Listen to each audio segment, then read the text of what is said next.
Welcome to today's IG English live lesson. We are continuing on the track of looking at example candidate responses to exam questions. And we are doing this because the exams are coming up in October. For those of you who are writing, some of you might be writing next year, but for those of you who are writing in October, I just think it's always a nice thing to go over these sample responses leading up to the exams. Okay, right, so let's have a look at today's selection. And I don't have my usual separate screen for looking at the chat box. So I'm sorry if I miss some of your messages as they're coming through. I'm going to try and keep the chat box here, but sometimes it disappears depending on what I'm doing in the lesson. So let's hope it stays there.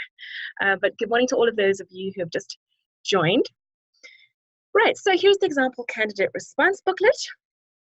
And today I want to focus on paper 3.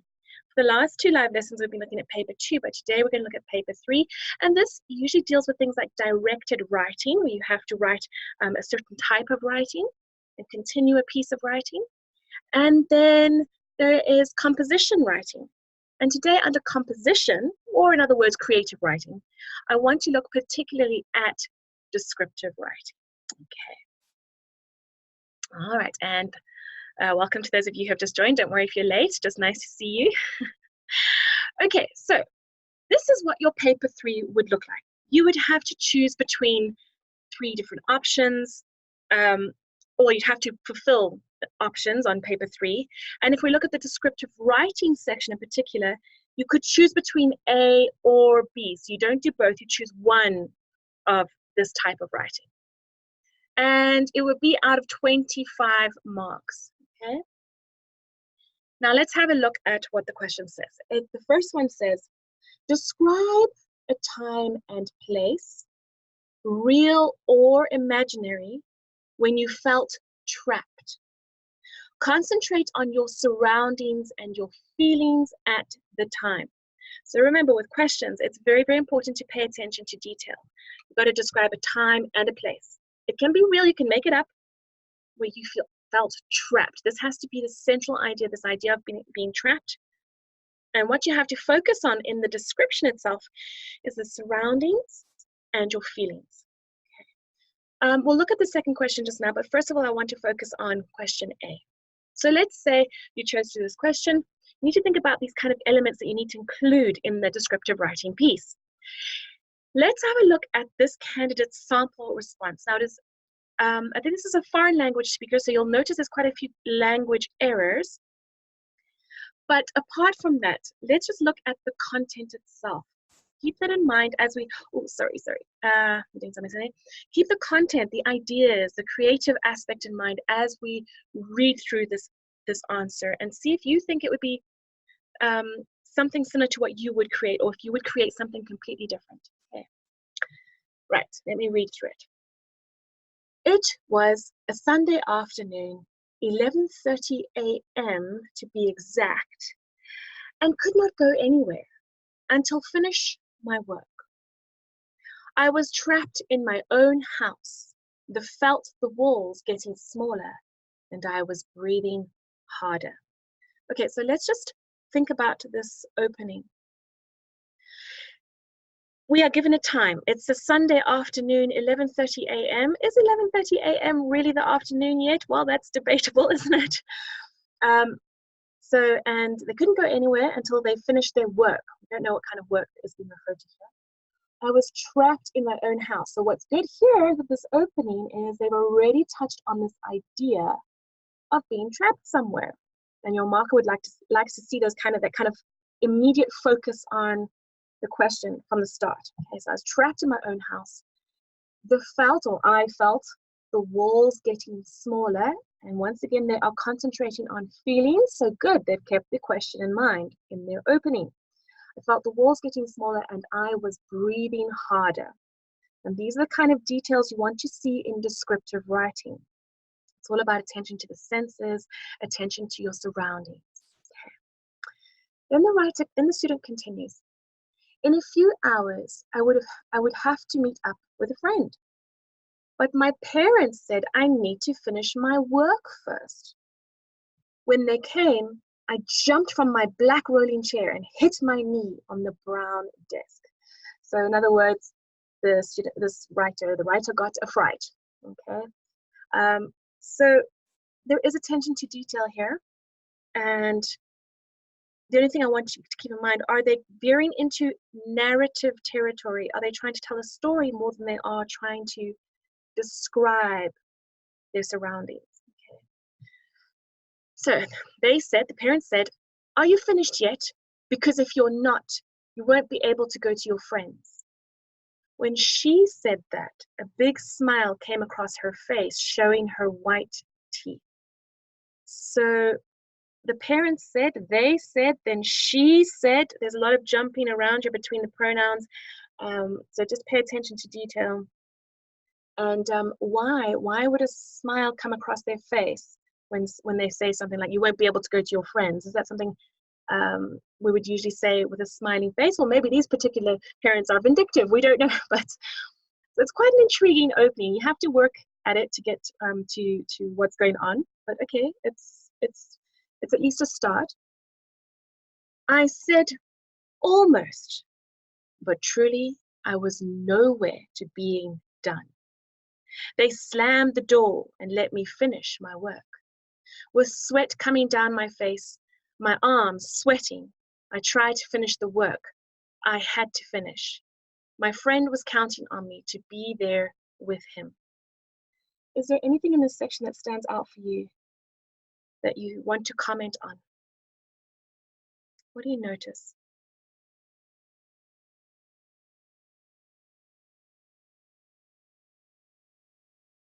Okay, so yes, the grammar is definitely faulty, which is how we can probably pick up that this is a foreign language speaker, that English is not their mother tongue. But apart from that, what else stands out for you? If you were going to mark this, what would you like? What would you not like?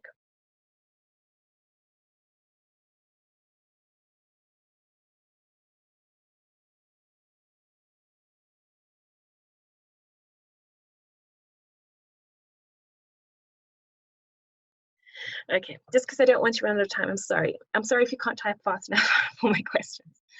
I did not like this sort of repetition of ideas where the writer has said, with sweat coming down my face, my arms sweating.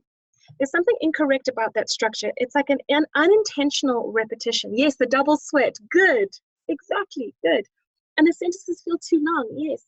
We know that this writer could just have said it in a succinct way. With sweat pouring off me, I tried my hardest to finish the work I had to do. Okay, so yes, sentences are too long and complex and ideas are repeated, which may indicate that this writer has not gone over and edited their work.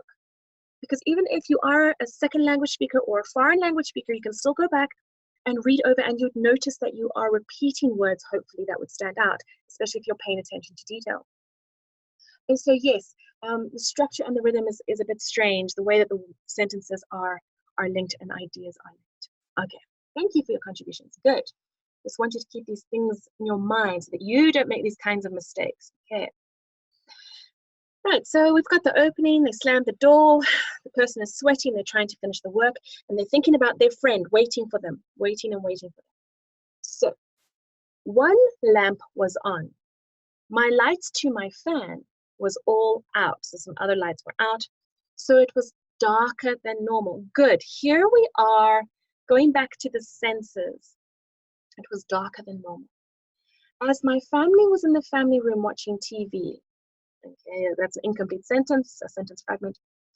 I thought to myself, how unfair it that I had my work when it was summer break. My sister get to go anywhere she want, but not me, just to the places they assign me or make me go. As my hand did the work, my brain kept on going off topic. Okay, so some expression errors here. What they're doing here is narrative writing, I would say. They're trying to create some kind of story to what's going on here, which I think is really veering off this idea of description, focusing on surroundings, looking at a moment in time. That's not to say you can't have a touch of narrative, but the narrative must not take over the description. Okay. All right, so let's go on. I was thinking about how much my dad shows that my sister is his favorite. What types of movies will be at the rave motion? The more I thought about the movies, the faster I worked. In 1 hour, I was done with all of my work. I told my parents, but they wanted to watch the game. It was around 1 p.m. when the game finally was over. They let me leave, but they were like big leeches that won't get off. That's quite a good simile, quite a good comparison. You can just imagine these parents sort of stuck onto this poor student like leeches. So quite a good simile. Every time I turned around, there they were. Now, I don't know if that was intentional, this repetition. Every time I turned around, there they were. It still sounds strange though, right behind me. I understand that they are concerned, but they didn't have to be hot on my trail. Okay, there's a little bit of errors here in this idiom. Hot on the tail, somebody's tail. When it was time to go, I was very angry at them for following us everywhere at the mall. During the whole day, I felt trapped in my parents' concern over or in their big eyes. So here this is good, because now we're coming back to the main focus, which should be this feeling of being trapped. And here the repetition works because there's this emphasis, and it is done in a sort of correct grammatical structure. I felt trapped by my parents' concern over or cover or in their big eyes. Okay, so it's a bit strange there, but we know what they're trying to say. When we came home, I gave them a piece of my mind. For 30 minutes straight, I talked to them, describing all of my feelings and describing every little event that made me felt trapped. They actually listened instead of talked.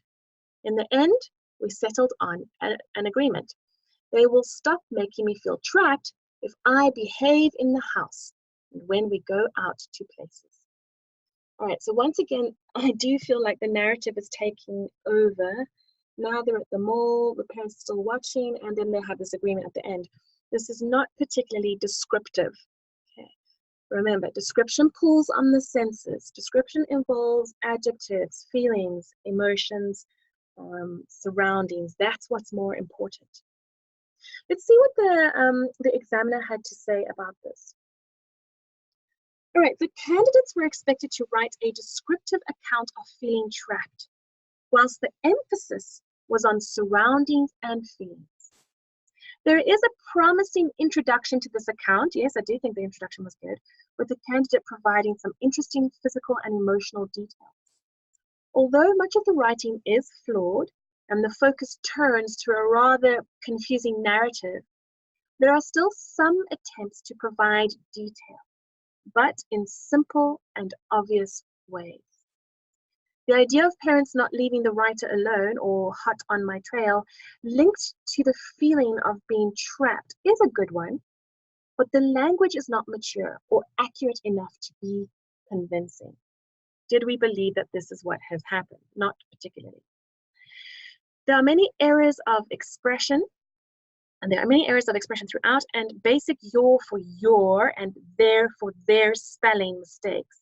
Although the general meaning is fairly clear, errors in tense and sentence structure become more apparent towards the end of the piece, and perhaps that's because the candidate was running out of time and they started rushing, or maybe they just wanted to get it over and done with. Okay, so this particular section of the paper 3 question got a mark, got 5 for content and structure, and 4 for style and accuracy. In other words, your grammar. So 5 for ideas and the way your ideas are laid out, or the ideas are laid out, and 4 for the grammar and sentence structure, that kind of thing.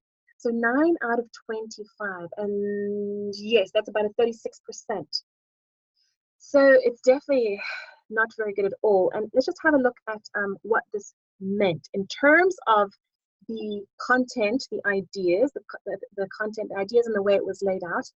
There was a competent selection of relevant ideas, images, and details, which satisfy. Am I reading the right thing? No, sorry, I'm not reading the right thing. I need to go to the yellow highlight. Sorry. They were in a band 4, 5. Yes, they got 5 out of this section. Some relevant ideas are provided and occasionally developed a little, perhaps as a narrative. Now, the fact that the examiners already have this in the marking scheme shows that this was a trend that some students did, and that's why they can add it as one of the things to show which band this should fall into. But people are not distinguishing between descriptive writing and narrative or story writing. There are some descriptive atmospheric episodes, but the use of the event may overshadow them. Yes, the use of trying to get out of the house, go to the friends, to go to the mall, that all overshadowed the description of the feelings and that idea of being tracked. Okay, there is some overall structure. There is a movement from intro to a kind of a conclusion, but the writing may lack direction and intent. There may be interruptions in the sequence of sentences and or some lack of clarity, because one moment they're there, then they finish quickly, then they go to the mall, and then all of a sudden the parents are with them, and then they get home, and there's just too much movement, and it feels a bit disjointed. So that's what they got for their ideas, for the content. Let's look at what they got for the style and accuracy. Writing is clear. Oh no, hang on. I think they got a 4 here. Sorry, I think they got a 4 here. They did not get a 5, so I should have actually highlighted this section. Sorry, my bad. Forgive me. Writing is generally simple in vocabulary and grammar. Errors are distracting and sometimes serious, but general meaning can always be followed. Okay, so this is why they were put into a band 5 for their accuracy, because it was quite littered with mistakes. Okay. So those are the kinds of things to avoid in this particular type of writing. Now let's go back up to the second option for question 3. You could choose to do B rather. You come across a group of people eating and speaking together around a table. Describe how they reveal their personalities, relationships, and emotions. Okay, so a group of people are eating, they're speaking together, you've come across them in some way, and you observe how what their personalities are like, the relationships they have between them, and their emotions. So yet again, pay attention to what the question is asking of you, and it's always a good idea to go back and read the question once you've written your answer. Let's have a look at this student's response. As I placed my order, I observed a somewhat loudly spoken conversation between a group of people. Now, this is a good opening sentence because it focuses on the topic at hand.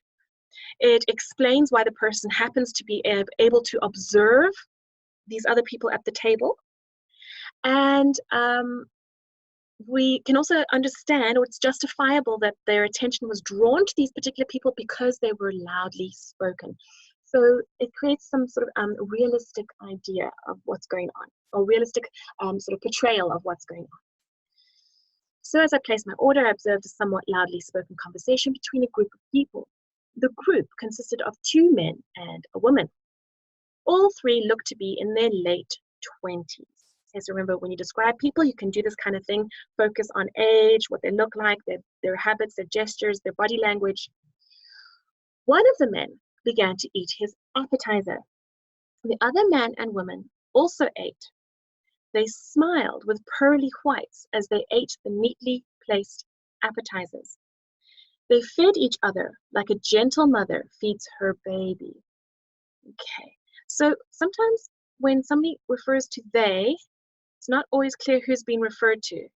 Is it one of the men who began to eat his appetizer and then the man and the woman also began to eat, and then they all smiled at each other? Or was it just the man and woman who smiled at each other? Okay, obviously this becomes clearer as you read more. They fed each other like a gentle mother feeds her baby. It became apparent to me that the 2, the man and the woman, shared a strong romantic relationship, which is why they're doing what they're doing, sharing food and feeding each other. So this is good in a way because the student is answering the question. Who is it? How are you able to observe them? And what is their relationship to one another? Okay, then they continue. The other man, while finishing his food, began to joke with the other man. The other man from the couple then began to joke with the other man. It sounds a bit stilted. There's better ways of phrasing this, okay? Maybe this person could have focused on the appearance of one of the men. So yeah, there's definitely ways of working around that. From the conversation, it was clear that they were related. The two men were related, but they appeared to great friends for a long time, according to their actions. Okay. So they were possibly related, they're possibly great friends. The woman joined in the childish games. Okay, so they're being playful, even though they were getting older. Well, they're in their late 20s. That's not that old. I suppose it depends on your perspective, okay? Even though they were getting older, because when you say something like that, you expect these people to be in their 50s or 60s or something along those lines. Even though they were getting older, all three were still kids at heart. Their food arrived shortly. So what is good is there's attention to detail. There is description going on as per the question, even though the phrasing is a bit awkward and could have been a bit more controlled. Their love for food was clearly shown. Everyone began in a controllable manner, attack the food and eat as if they were at war and duty called. Quite a strange idea, but okay, that's a nice comparison, I suppose. Along with the food, their love for each other was shown. Okay, this is a bit strange because who's showing their love? Who's showing their love for whom? Because yes, I could understand if the couple was showing love to one another, that's fine, but then is she also showing love to the other man, in which case it could be quite dodgy, right? Well, that's just my opinion. So try to avoid ambiguity like this. The couple were clearly in love and the brothers showed their fondness for one another. There's ways of working around this. Okay? Along with the food, their love for each other was shown. They seemed to be enjoying life as it came. As I munched on my delectable meal, and this is interesting because then it's coming back to this perspective of, oh yes, just remember, it's me who's telling you this. As I munched on my delectable meal, they began to observe a little bird. As they did so, the woman fed it with some of the bread on the table. They all seemed to be amazed at one of the many gifts of Mother Nature. Does this work? Does this idea work? They feed a bird who comes to the table and they give it some bread. And as a result of this action, they all seem to be amazed at one of the many gifts of Mother Nature. Do you think that idea works well or not?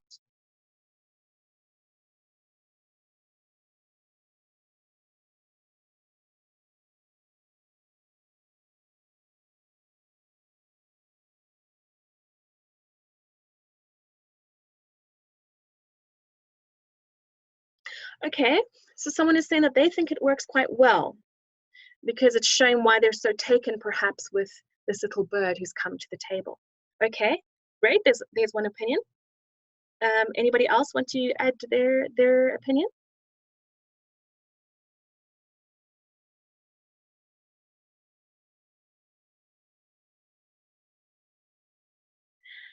And remember, these kinds of things can be purely subjective.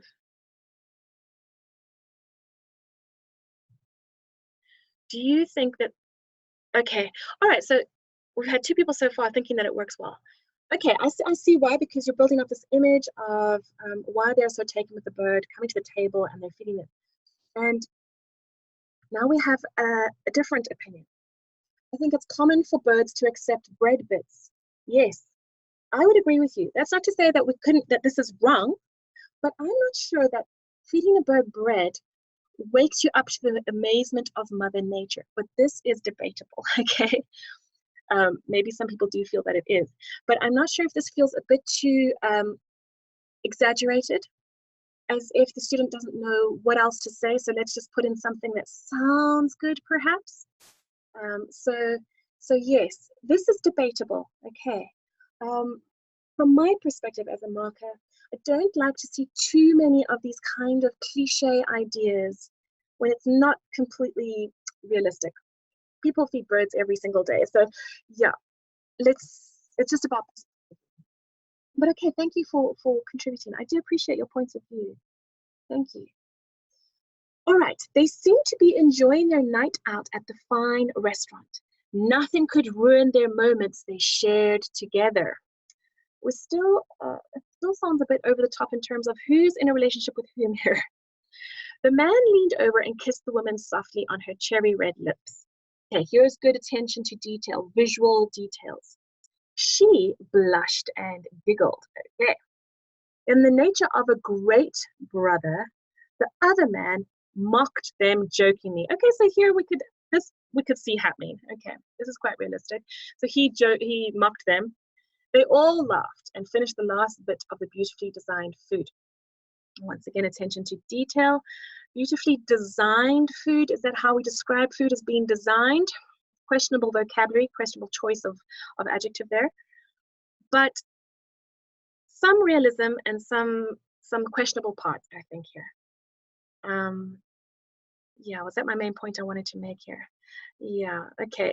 I feel like the student was torn between wanting to describe a romantic setting and then having to bring in somebody else as a third party to that. And I don't know if it quite worked well enough. Anyway, let's continue. As I finished my delicious plate, the group began to leave. They talked about the great time they had. They didn't want these memories to be obsolete from their minds. They didn't want these memories to be obsolete from their minds. Why don't you just say they didn't want to forget this memorable evening? And was it that memorable? Okay. What happened that made it so memorable? It was a meal. Okay. Anyway, I'm being a bit judgmental here, but just watch the way that you phrase things. Just say things plainly. Don't make something simple sound very complicated.